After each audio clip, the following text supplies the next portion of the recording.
So let's take a look at what the bookmakers say might happen following the first round opener of the Rugby World Cup 2023. One of the most interesting matches that stood out was the opener between France and New Zealand at the Stade de France, where the French team walked away victorious. But let's get into it.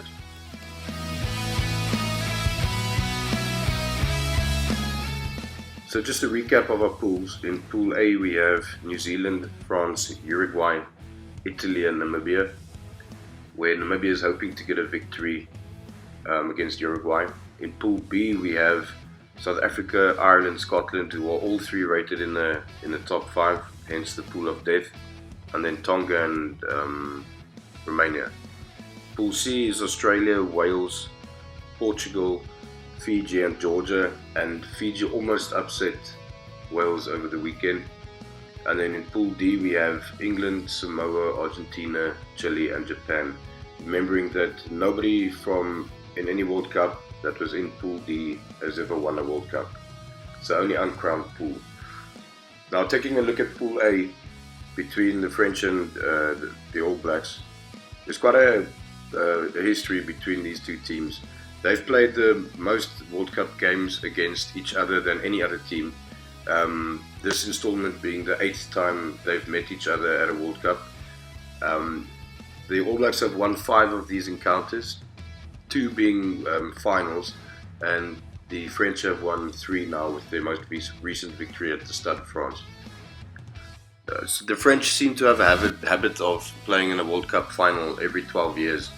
The first one being in 1987 when they played against the All Blacks and lost on Eden Park. That final was 29 points to 9 for the All Blacks. Then 12 years later they played against the Wallabies and also lost. And then 12 years later in 2011 they played against the All Blacks again at Eden Park and they narrowly lost that game. The final score was 7-8 for the All Blacks. But the All Blacks had lost, had lost both of their fly-offs in Daniel Carter and Colin Slade, and their third choice fly-off, Aaron Cruden, was injured in the final. And the ball lost forward, and now the All Blacks have a player down, and it's Aaron Cruden. And he's clutching at his right knee, it would seem. Really happy to run. Let's have a look here. Oh, there.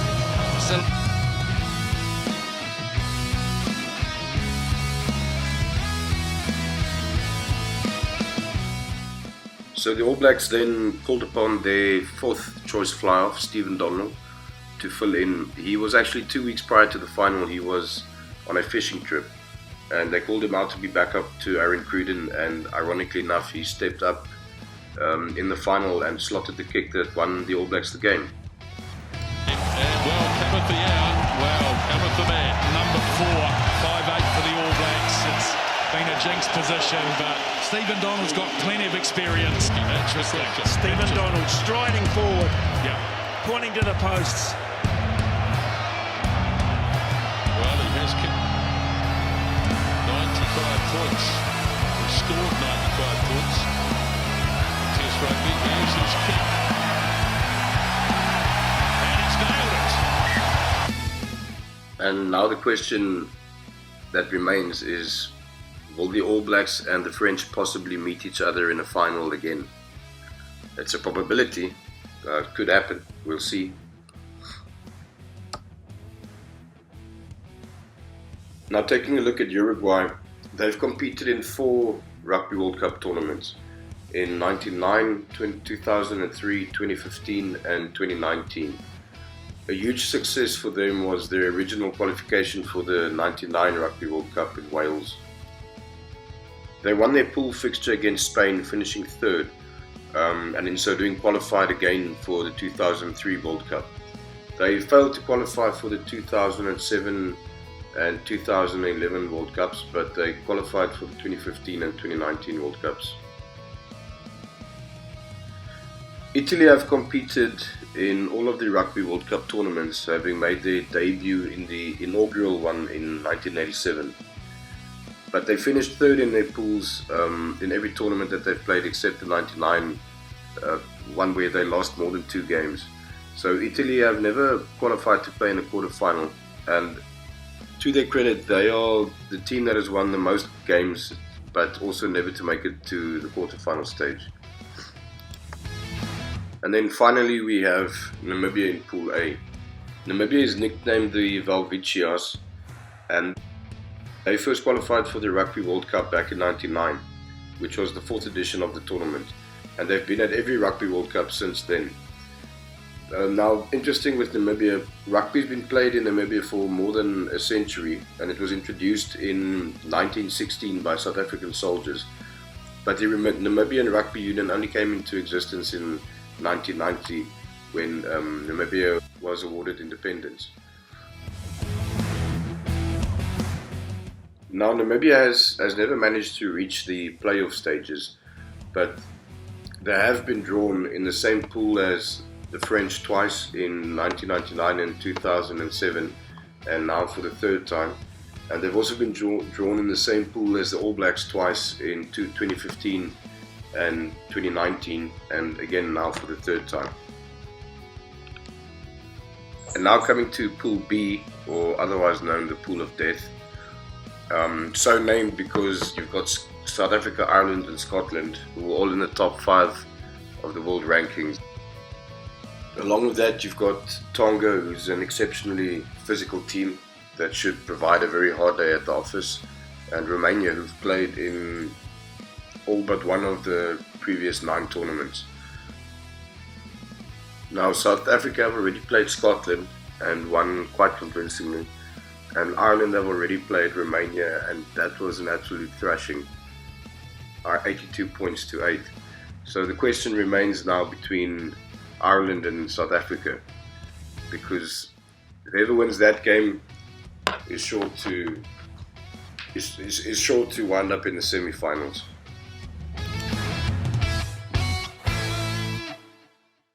Now, South Africa and Ireland have never met each other in a World Cup before, and they've also never met each other on neutral ground before. So 10 games in the past have been played in South Africa, of which Ireland won one of those games, and 17 games were played in Ireland, of which Ireland won 7, drew 1, and South Africa won 9 of those games. So this World Cup will be the first time they meet each other in the World Cup and on neutral ground.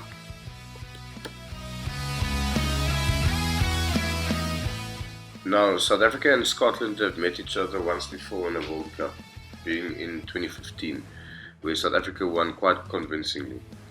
Now, South Africa and Scotland have also played each other 28 times, where South Africa won 23 of these occasions and Scotland has won 5 of them.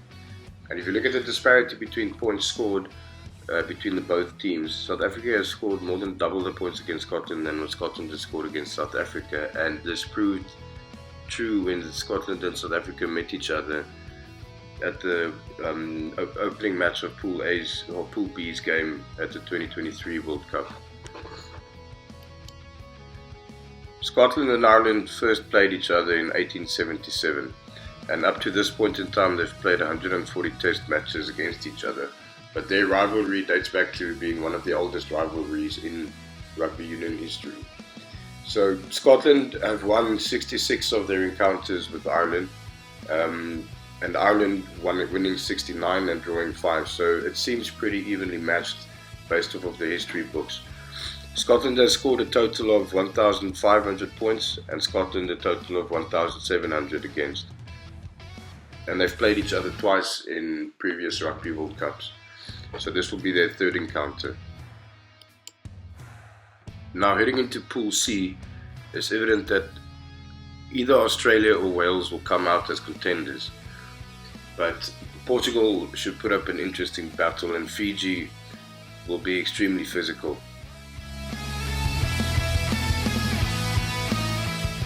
But looking at Australia, Eddie Jones has plenty of World Cup experience, having led both Australia and England to finals, regardless of whether he lost both of them. He was also involved in South Africa's win in 2007, and inspired and coached Japan to probably the greatest upset in any sporting history in 2015, when the Cherry Blossoms beat the Springboks at the Miracle of Brighton. famous victories in the history of sport, I'd go as far as saying, not just in the game of rugby union. And then we have Wales. Now, for Wales, the 1987 tournament was their most successful. They won all 3 pool matches in their quarterfinal before losing to New Zealand in the semi-finals. But they then faced Australia in the third place playoff match, which they won at 22 points to 1. They fell out in the quarterfinals in 1999, 2003, 2015 and the semi-finals in 2011 and in 2019 against the Springboks. Now, Portugal have only played at one single Rugby World Cup tournament in 2007. They were the last to qualify and drew a pool with Scotland, Italy, Romania and New Zealand. And unfortunately, Portugal lost all their games. Now, there is a sliver of hope that they could win against Georgia, but it is doubtful.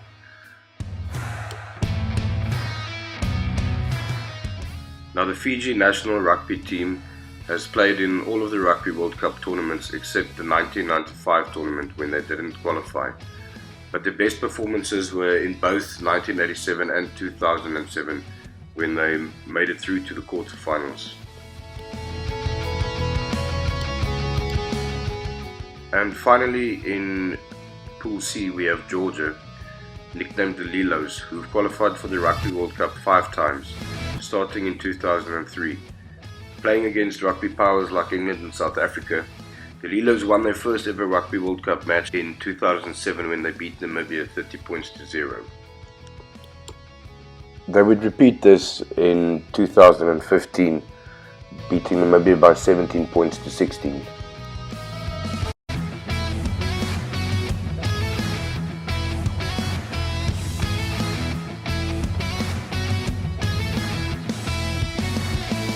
Whistle and brings to an end a pulsating match at Sandy Park.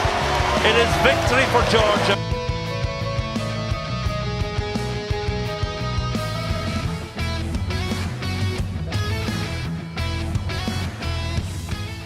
Rivals England and Argentina are both lacking consistency and form, but both have produced results against the top nations in this current World Cup cycle.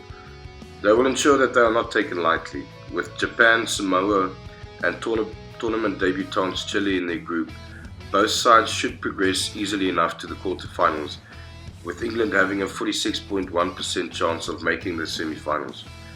That being said, no side has ever won the Rugby World Cup from Pool D, the only pool never to produce a winner.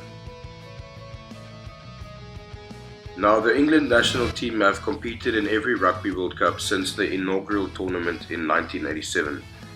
They have played 51 matches in 9 tournaments and won 36 for a winning record of 70.59%. The best ever position was champions in 2003, whilst they have also participated in 3 other finals, the 2019 final and the 07 final, both times losing against the South African team. They have beaten 2 countries 4 times, these being Australia and the United States. Their worst record is against South Africa, who have defeated them in 4 of their 5 encounters. England co-hosted the 91 Rugby World Cup with Ireland, Scotland, Wales and France, with the final between England and Australia played at Twickenham. England was the sole host of the 2015 Rugby World Cup, although 8 games were held at the Millennium Stadium in Cardiff. Then we have Samoa. They have played in every World Cup bar the first one. Their omission from the inaugural tournament was controversial because there was no qualification spectrum. Their worst World Cups were 2007, 15 and 19 when they finished 4th in their pool.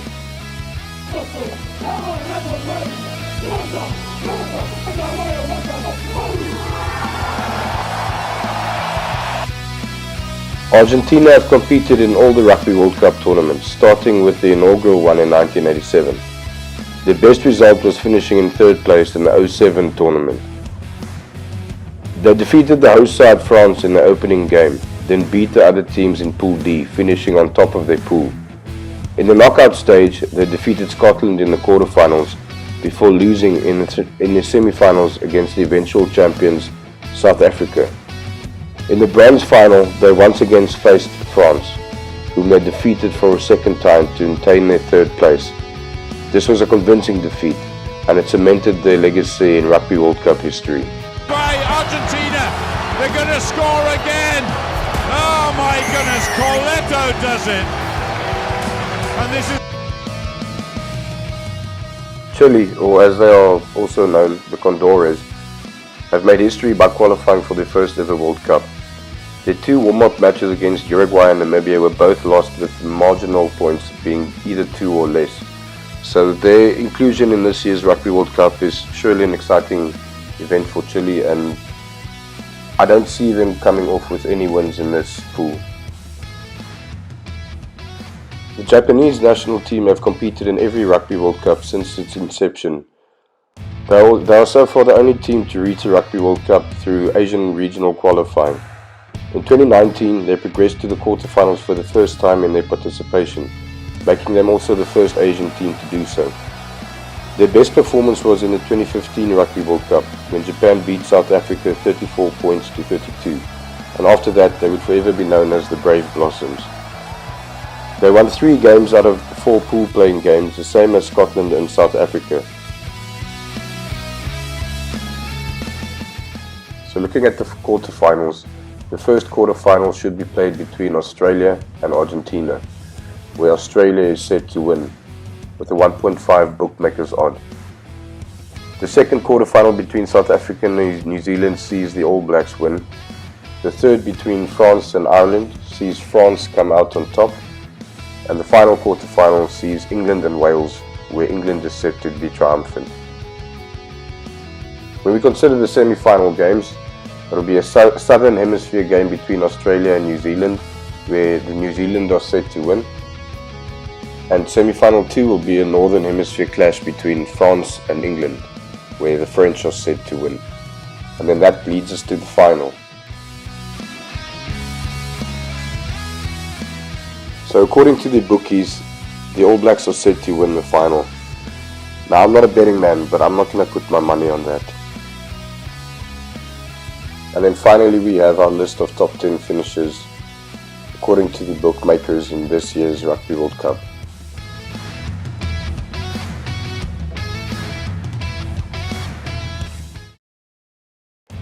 The following predictions for the top 10 finishers at this year's Rugby World Cup is based off of an AI model called Opta's Tournament Predictor. Now, this uses thousands of different data points along with recent form, historical success at the WebLS tournament, the pools, the fixtures and the difficulty of those pools and fixtures, and it runs these simulations 10,000 times.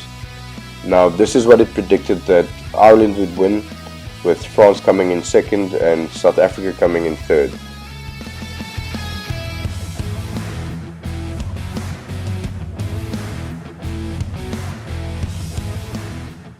And then we have my own predictions, where I think Australia will beat Argentina in quarterfinal 1, but I think South Africa is going to beat the All Blacks. I think Ireland will beat the French, and I agree that I believe England will beat Wales. And then when it comes to the semi-finals, I'm fully convinced that South Africa will beat Australia. I think that they stand a good chance of doing well under Eddie Jones, but he hasn't had enough time with them yet. And then for semi-final 2, I believe that Ireland will obliterate England. And then what's left of Ireland after they've beaten the English, I believe the Springboks will take them to the cleaners for that, and they will be crowned world champions again. And there we have it, ladies and gentlemen. Thank you for taking the time to watch this video. Appreciate it. If you think my personal prediction is wrong, yeah, let's see. Time will tell.